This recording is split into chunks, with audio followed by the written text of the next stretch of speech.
Yeah, you're exactly right. It is that balance of when is it time to realize that something didn't work? How long should you do something until you sort of give up on it? And for us with the podcast, similar to Stephen Bartlett, for a whole year we lost a lot of money. We put a lot of resource into trying to make the podcast work to attract new customers for our agency, and it didn't work.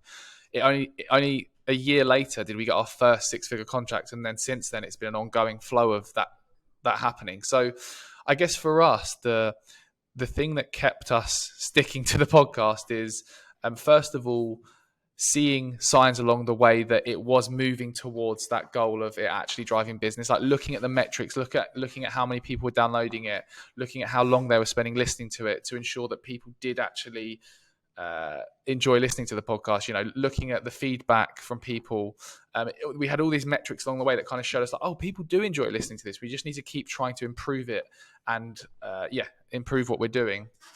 So yeah, if you're listening to this or watching this and you're thinking, how do I know when it's time to give up with something? I'd just check along the way that the metrics are showing that it's moving towards that kind of end goal.